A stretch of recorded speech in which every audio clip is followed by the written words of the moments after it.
নমস্কার দোস্ত, আপনারা জানেন যে কোনো সংসারে স্বামী স্ত্রীর মধ্যে অনেক সময় দেখা যায় যে ঝগড়াঝাঁটি হওয়ার পর দুজনকার মধ্যে মনোমালিন্য হয়ে থাকে, কিংবা যে কোনো সাংসারিক কারণেই হোক না কেন স্বামী স্ত্রীর মধ্যে অনেক সময় অমিলের ব্যাপারটা দেখা যায়। হয়তো স্বামী স্ত্রীর কথা শোনে না, কিংবা স্ত্রী স্বামীর কথা শোনে না। এমতো অবস্থায় আপনারা কি করবেন?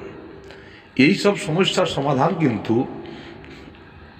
কিছু টোটকা বা কিছু মন্ত্র আছে, যেসব মন্ত্রগুলো করলে এই সব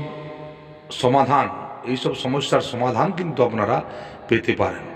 এক্ষেত্রে আমার যা মনে হয় যে সামান্য ধরনের কোনো বশীকরণ করে দিলে অতি অবশ্যই সেটার ফল ভালো হবে। এটা স্ত্রী স্বামীর জন্য করতে পারেন বা স্বামী স্ত্রীকেও করতে পারেন। আমি আজ যে বশীকরণ মন্ত্রটি দিচ্ছি, এই মন্ত্রটি কিন্তু আপনারা কোনো রকমেই কোনো গলত কাজের জন্য ব্যবহার করবেন না। যদি করেন এর ফল কিন্তু আপনাকে ভুগতে হবে। তো দর্শকগণ, আমি আজ স্বামী স্ত্রীর বশীকরণের জন্য একটি মিছরি পড়া মন্ত্র দিচ্ছি।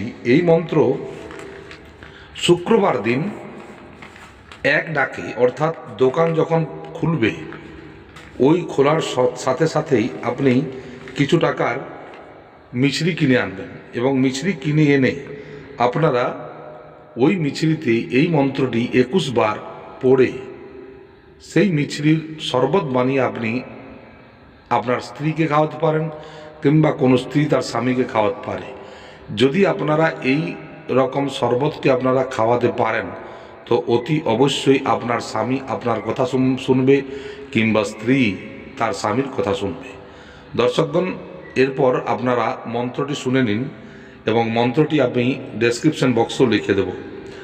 মন্ত্রটি হলো: জলে আছে জলপরি, ডাঙ্গায় আছে হরি, আমার এই মিষ্টি পোড়া অমুক অমুকের শীঘ্রই মিলন করি, কার আজ্ঞে জলপরি হরি ঠাকুরের আজ্ঞে শীঘ্রই বজ্র কপালে লাগে।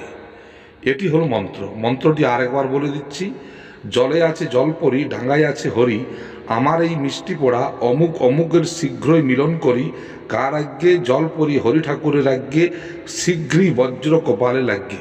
এই মন্ত্রটি আপনাদের বলতে হবে 21 বার।